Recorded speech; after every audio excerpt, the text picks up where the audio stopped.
부족한 종이 이 시간 섰사오니 종의 입술을 주장하여 주시옵고 이 시간도 진리의 도구 말씀의 도구로 써주시옵소서. 오직 예수 그리스도의 십자가만 증거하는 이 시간 되게 허락하여 주시옵소서. 예수님의 이름으로 기도드리옵나이다. 아멘.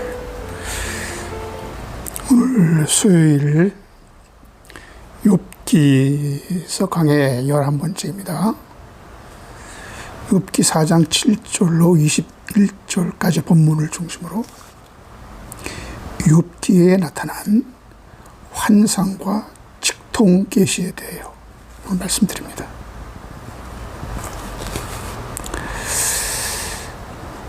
오늘 말씀의 주제는 인본주의와 환상인데요.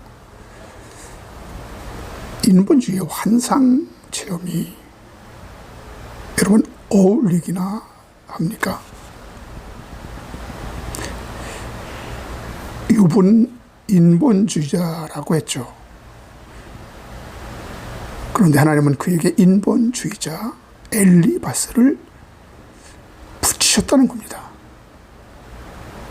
이에는 이 눈의 눈 그리고 가죽은 가죽으로 바꾼다는 말이 이해가 되시죠? 엘리바스는 이 욥 못지않은 인본주의자, 인과응보의 원리를 신앙처럼 믿고 있는 자입니다. 그런데 그 시대에 직통계시와 환상을 언급하고 있다는 것이 참으로 놀랍습니다. 그러나 이 욥이 어느 시대의 인물인가를 보면 이해가 될 겁니다. 아마도 욥은 모세와 동시대의 인물인 듯합니다. 그러니까 사사 시대로부터 여호수아 시대 사이에 활동하던 사람입니다. 애굽의 포로에서 이스라엘을 구출하기 위해 하나님은 모세를 지도자로 부르셨다면 또 다른 동방에서 욥이란 선지자를 세워 그 시대에 만연해 있는 인본주의 그리고 토속 종교 또한 직통계시와 환상에 사로잡혀 있는 이방신을 숭배하고 있는 자들에게 말씀을 올바로 전하게 하기 위해서 동방의 의인이라 불리는 욥을 하나님은 컨택하신 것으로 보는 것이 맞을 겁니다. 하나님은 그 시대 모세를 부르실 때 불타는 떨기나무에서 모세는 하나님의 음성을 들었고 모세는 그 발에서 신을 벗을 수밖에 없었습니다. 그리고 애굽의 술객들과 지팡이가 뱀으로 변하는 기적과 바위를 쳐서 물이 솟아나는 수많은 이적과 기적이 나타나는 시대였습니다. 그리고 사사시대 기드온이 또한 부르심을 받고 양털에 이슬이 맺히게 하고 또는 맺히지 않는 그러한 기적을 하나님께 요구하여 그것이 이루어지는 그런 체험을 하고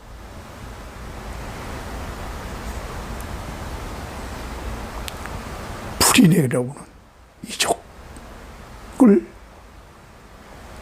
체험했고 환상을 보고 음성을 들은 기적이 일상화되던 시대라는 것을 우리는 기억해야 합니다. 그런데 인본주의자 엘리바스의 환상과 직통계시는 무슨 연관이 있길래 갑자기 인과응보의 원리를 이야기하다가 환상과 직통계시의 이야기를 꺼내게 된 것일까요? 하나님께서는 우리의 행위와 선택에 대한 결과를 보상하거나 징벌하지 않습니다. 우리에게 은혜와 사랑을 베푸시는 하나님이시기 때문이죠. 그리고 언제나 시대에 맞게 인도하시는 하나님이십니다. 여러분, 에덴 동산에서는 하나님이 직접 나타나셨잖아요. 시연하셨잖아요. 그리고 제사를 드리는 시대에는 지성소에 하나님이 세키나 빛으로 임재하셨고, 예수님 당시에는 성육신하신 하나님으로 오셨고, 재림 때는 신비한 영체로 예수님은 오실 것입니다.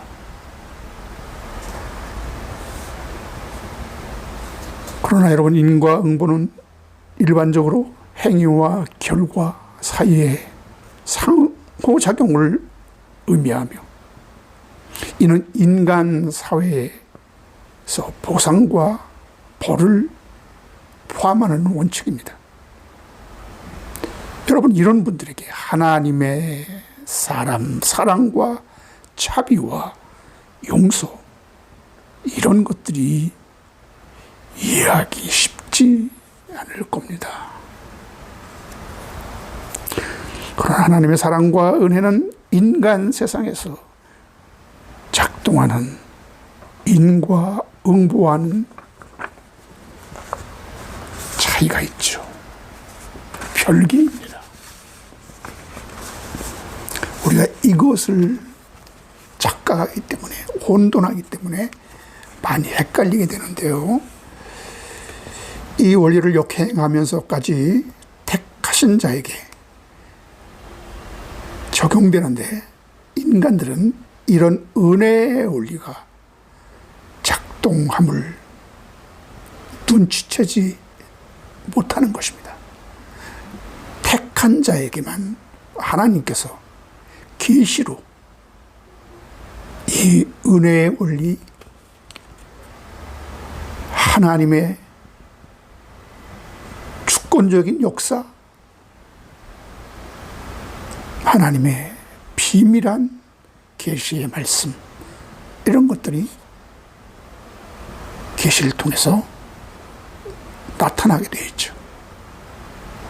하나님께서는 우리를 사랑하시고 용서하실 뿐만 아니라 우리에게 은혜와 축복을 베푸시는 동시에 우리의 행위에 대한 결과를 강요하지 않습니다.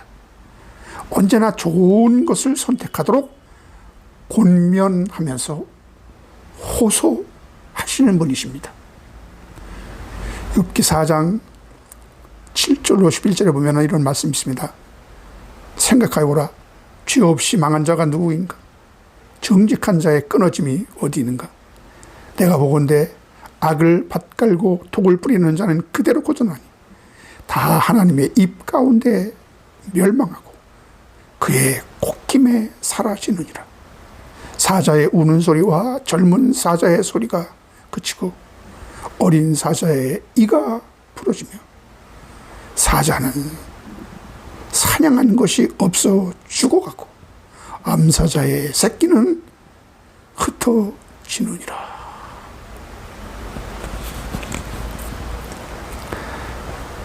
엘리바스의 반론입니다. 죄 없이 망한 자가 누구냐? 없다 이거예요. 하나님이 세상 통치 원리는 신상필벌, 인과응보라는 주장으로 시작하는 겁니다. 욥이나 엘리바스가 좋아하는 이 인과응보와 신상필벌의 법칙, 이거 하나님 안에서는 무력화가 되는 것입니다. 맥을 못 춘다는 거예요. 여러분, 예수 안에 있으면 결코 정죄함이 없다고 성령의 법, 은혜의 원리를 이야기하잖아요. 로마서에서. 이 원리가 욥 시대에는 없었을까요? 엘리바스의 주장에 의하면 욥에게 이러한 일이 벌어진 이유는 한마디로 욥이 죄를 지었기 때문이고 욥이 하나님 앞에 바로 서지 못했기 때문이라고 지금 주장하고 있는 것입니다. 그 근거는 막연히 그 죄 짓는 것을 목격해서가 아니라 지금 내가 벌 받는 것을 보면 틀림없이 내가 벌 받을 만한 짓을 한 것이 맞다, 이런 얘기예요. 그러므로 이런 추론의 근거는 인과율, 인과응보의 법칙 때문이라고 하는 것입니다. 그런데 이거는 대단한 착각입니다. 우리는 욥이 왜 고난받는지 너무나 잘 알고 있잖아요. 그는 세상 모두가 알고 있는 세상의 도덕적 원리를 생각하라고 지금 촉구하는 겁니다. 풀은 뿌린 대로 거둔다는 원리에 그대로 나타나 있다는 거예요. 악을 밭갈고 독을 뿌리는 자는 그대로 거둔다. 이것이 세상의 이치다. 왜 이런 얘기를 합니까? 이런 원리를 볼 때 너 욥은 틀림없이 하나님 앞에 그런 벌을 받을 만한 그런 죄를 지었다. 그래서 벌을 받는 거다. 억울해하지 마라. 지금 이렇게 얘기하는 것입니다.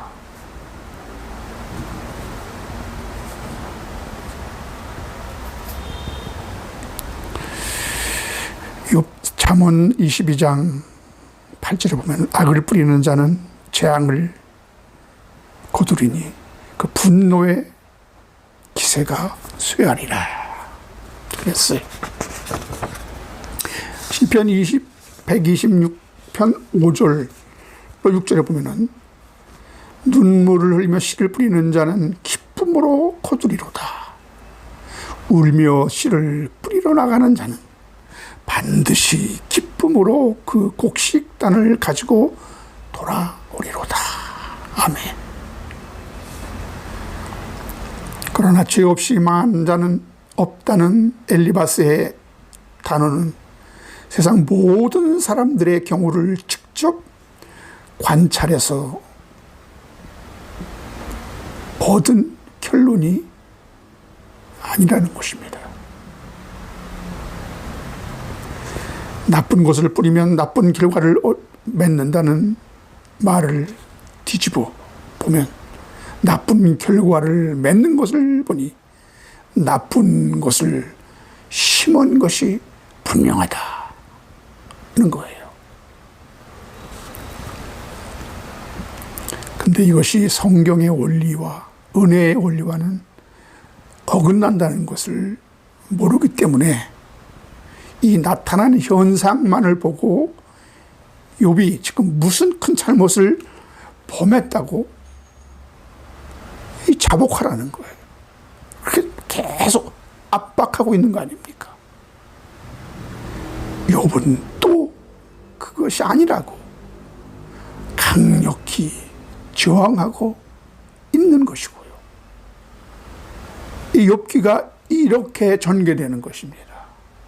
그래서 욥과 세 친구의 그 갈등과 그 논쟁과 이것이 계속 이어지는 것을 여러분 볼 수 있습니다. 욥이 이 막무가내식 엘리바스 친구에게 여러분 얼마나 열을 받겠습니까? 이 아담이 불순종의 죄악을 부렸는데 예수 믿는 사람은 이 세상 인과응보의 원리가 무력해지고 생명을 얻되 더 풍성히 얻게 되는 대속의 원리가 적용되는 것을 보잖아요. 그리고 대표가 대신 죄값을 치르면 다 면제되는 구속의 원리는 인본주의자들에게는 너무나 생소한 것입니다.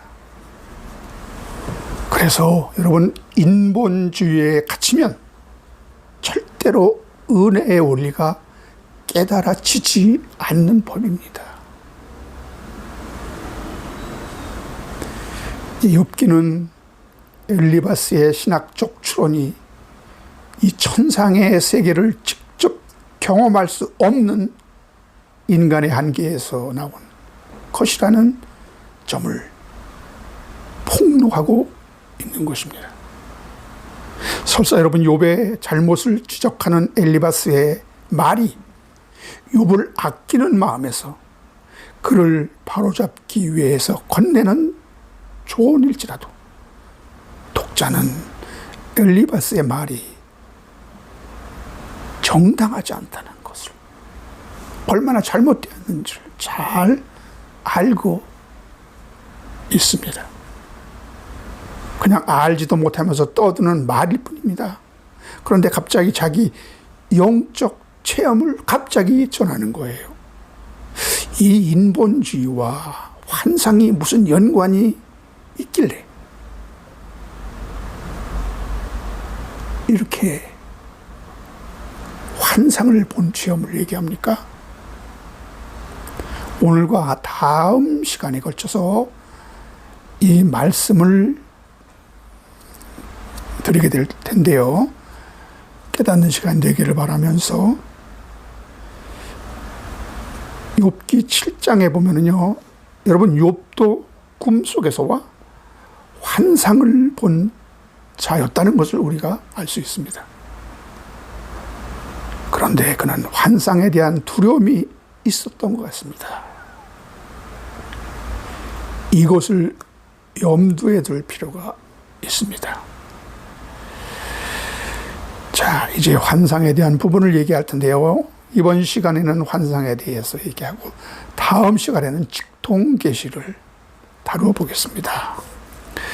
먼저 욥기 4장 12절로 15절에 보면은 어떤 말씀이 내게 가만히 이르고 그 가느다란 소리가 내 귀에 들렸나이다. 사람이 깊이 잠들 쯤 내가 그 밤에 본 환상으로 말미암아 생각이 번거로울 때 두려움과 떨림이 내게 이르러서 모든 뼈마디가 흔들렸느니라. 그때 영이 내 앞으로 지나매 내 몸에 털이 쭈뼛 다였느니라. 이 엘리바스의 환상 체험을 지금 간증하고 있는 것인데요. 여러분, 어떻게 생각하십니까? 우리 성도들에게도 인과응보 사상이 있습니다. 그러나 삶에 항상 이 인과 법칙이 적용되지는 않는 법입니다. 여러분, 우리가 죄인임에도 불구하고 분에 넘치는 사랑을 부어주신 하나님, 만약 여러분 선한 사람만이 하나님께 복을 받고 악한 사람은 오로지 형벌만 받게 되어 있다면 우리 중에 어느 누구도 구원받지 못할 것이 분명합니다. 그러므로 우리가 정당하다고 생각하는 이러한 인과율의 법칙으로 다른 사람들을 쉽게 평가하거나 함부로 정죄하는 잘못을 우리는 범하지 말아야 합니다. 이 예를 우리는 엘리바스를 통해서 잘 알 수 있잖아요. 이 욥기 4장에 나타난 엘리바스의 환상을 비판적으로 바라보는 사람들은 흔히 하는 실수가 있는데요. 이 4장 13절에 환상이라는 단어가 있습니다. 욥기 4장 12절 13절 보니까 어떤 말씀이 내게 가만히 이르고 그 가느다란 소리가 내 귀에 들렸었나니 사람이 깊이 잠들 쯤 내가 그 밤에 본 환상으로 말미암아 생각이 번거로울 때. 여기 사람이 깊이 잠들 쯤에 내가 그 밤에 본 환상으로 인하여 그 환상으로 말미암아 생각이 번거로울 때, 환상을 봤는데 왜 기뻐해야지 번거로우냐? 뭔가 잘못 본 것이 아니냐? 이런 주장이에요. 하나님의 환상을 봤다면, 하나님이 주시는 그 이적과 기적을 체험했다면 기뻐해야지. 여기 보니까 번거로울 때라는 이런 표현이 있잖아요. 근데 이것은 잘못 생각하는 것입니다. 계시록 1장 17절에 보니까요, 내가 볼 때 그의 발 앞에 엎드려져 죽은 자같이 되매 그가 오른손을 내게 얹고 이르시되 두려워하지 말라. 나는 처음이요 마지막이니. 여러분, 사도 요한도 이 환상을 볼 때 엎드려져 죽은 자같이 되고 두려움에 떨었다라고 말하고 있습니다.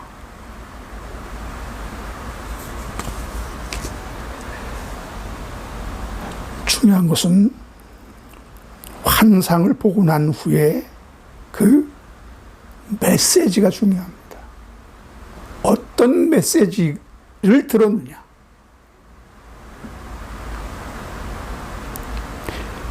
보이지 않는 영이 눈앞을 지나가는 특이하고 신비한 체험이 엘리바스에게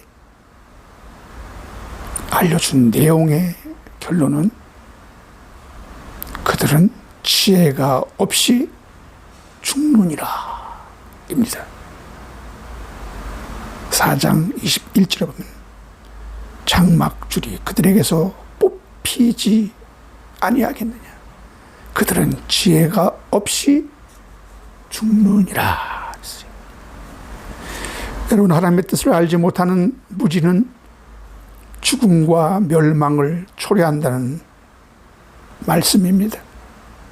환상과 음성도 하나님의 계시의 말씀을 전하고 깨닫게 하는 것이 아니라면 뭘 보고 뭘 듣든 체험을 했다 하더라도 그건 그냥 개인적인 체험일 뿐이고 그 사실을 깨닫지 못하고 하나님께 내가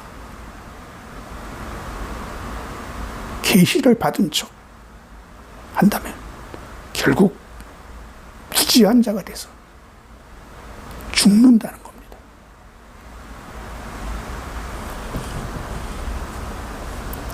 그러므로 계시나 환상은 하나님의 특별한 목적이 있어서 하나님이 특별히 손을 대는 것이 아닙니까?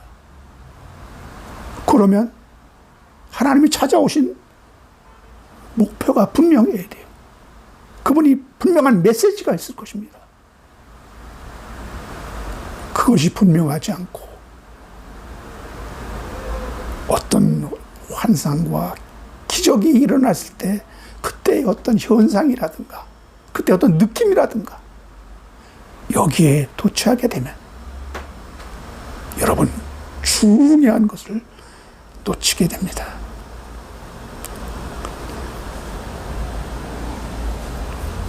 물론 이 욥 시대에는 환상과 직통계시가 통용되던 그런 시대라고 했죠. 여러분, 오늘날과 같이 생각하면 안 됩니다. 오늘날은 이런 환상과 직통계시가 나타날 이유가 없습니다.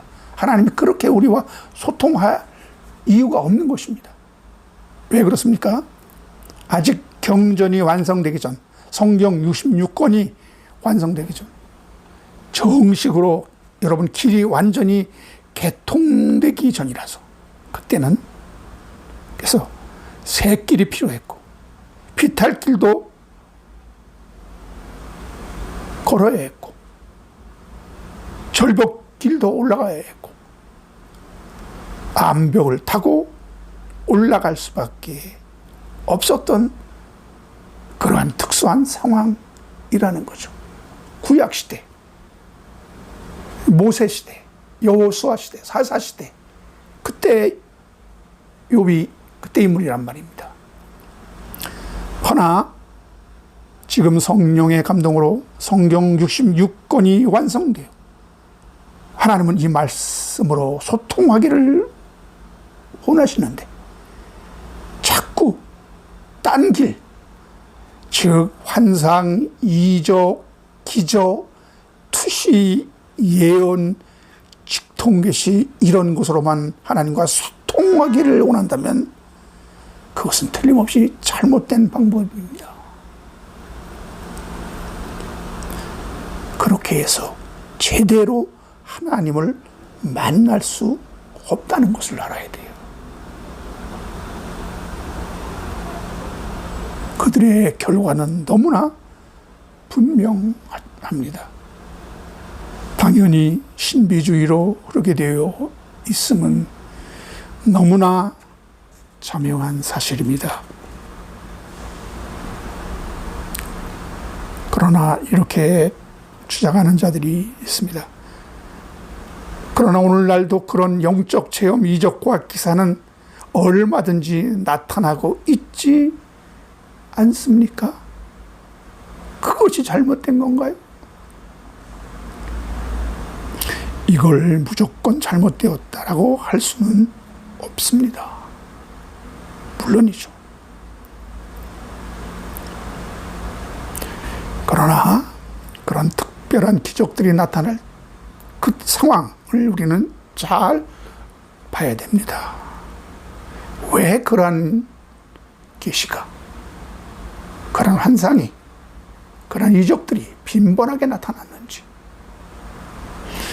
아직 하나님과 소통하는 방법을 잘 모른다거나 너무 내 자아가 강해서 하나님이 특수하게 손을 보실 때는 하나님은 극약 처방을 하는 거예요. 그래서 그 심령에 경각심을 일으키기 위해서 일시적으로 역사하실 수 있다는 사실, 예외적으로. 그것이 사도 바울의 경우가 아닙니까? 다메섹으로 갈 때 하나님이 긴급하게 손을 써야 할 때 그의 하늘에서 강한, 해보다 강한 빛이 비쳐서 잠시 동안 그의 눈이 멀 정도로 이렇게 하나님이 개입하셨지 않습니까? 그러나 그는 거기서 회복되어 신약 성경의 많은 성경을 그는 기록하는 자가 되었습니다. 하나님은 그렇게 그를 쓰시기 위해서, 그를 부르실 때, 그를 컨택하실 때 극약 처방을 할 정도로 그는 아주 강박한 자였다는 거죠. 그가 죽기로 돌아왔을 때, 그가 회개하고 주님 앞에 돌아왔을 때, 사도가 되었을 때도 하나님은 계속 그에게 그런 강한 빛으로 역사한다면 그는 살아갈 수밖에 없을 겁니다. 그래서 여러분, 극약은 의사도 함부로 처방하지 않습니다. 왜? 계속하면 생명의 위험이 있게 되고 잘못하면 중독자가 될 수 있기 때문입니다. 이런 영적인 원리를 무시하고 일시적으로 나를 깨우기 위해서 나타나는 그런 현상을 때가 되어 얼른 끊어내고 정식 소통 방법인 말씀으로 돌아오지 않으면 반드시 문제가 생기게 되어 있음을 기억하시기 바랍니다. 아멘.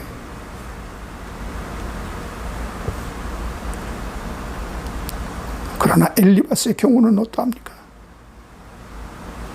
환상은 계시의 정당한 방법입니다. 그 시대에 하나님은 그렇게 많이 역사했기 때문에. 그는 한 목소리를 들었다고 했죠. 그 목소리의 내용이 17절로 21절입니다. 그 핵심은 허무하고 연약한 인간 자체가 하나님 앞에 불의하고 불결한 존재라는 것입니다. 인간은 벌레만도 못하고 티끌과 같아 하나님 앞에 불순종하는 의가 전혀 없는 죄인에 불과하다는 이 메시지를 그 환상을 통해서 전하는 것을 볼 때 그는 잘못된 환상을 본 것은 아니라는 것을 여기서 짐작할 수 있죠. 그래서 중요한 것은 여러분, 계시나 환상의 중요한 요지는 메시지입니다. 그 환상을 통해서, 그 이적을 통해서, 그 역사를 통해서 하나님은 어떤 메시지를 전하고자 그런 일을 일으켰는가. 그 메시지가 없는 것은 그건 잘못된 겁니다. 하나님의 역사가 아니라고 볼만한 그런 여지가 많죠. 다음 시간에는 인본주의와 이 직통계시에 대해서 더 자세하게 말씀드리겠습니다. 기도하겠습니다. 하나님, 욥기 시대에 하나님이 직통계시를 통해서, 환상을 통해서, 이적과 기적을 통해서 나타나셨습니다. 중요한 메시지를 전하셨습니다. 그러나 오늘날도 이렇게, 이런 방법으로 하나님이 나타나신다, 하나님이 역사하신다 고 생각하면 큰 착각입니다. 그것은 어떤 소통의 경로가 없을 때, 하나님과의 대로가 열리지 않았을 때 어쩔 수 없는 방법이기 때문에. 그러나 이제는 성경의 66권이 완성됐습니다. 하나님은 이것으로 우리와 소통하기를 원하는 것입니다. 여기에 하나님의 모든 응답이, 여기 하나님의 모든 우리에게 필요한 말씀이 들어있고, 그것은 감추인 보화처럼 우리는 기도를 통해서, 말씀 연구를 통해서 그것을 찾아내야 하는 그런 책무가 우리에게 있음을 알 때 주여 우리를 도와주시옵소서. 우리의 무지함을 자백하게 하시고 그 성경 속에 있는 깊은 진리의 말씀들을 하나하나 깨닫는 놀라운 은총을 허락하여 주시옵소서. 예수님의 이름으로 기도드리옵나이다. 아멘. 주기도 모르로 마치겠습니다. 하늘에 계신 우리 아버지, 이름이 거룩히 여김 받으시고 나라의 마옵시며 뜻이 하늘에서 이루어진 것 같이 땅에서도 이루어지이다. 오늘날 우리에게 일용할 양식을 주옵시고 우리에게 죄진 자를 사하여 준 것 같이 우리 죄를 사하여 주옵시고 우리를 시험에 들게 하지 마옵시고 다만 하게 하소서. 대개 나라와 권세와 영광이 아버지께 영원히 싸움나이다.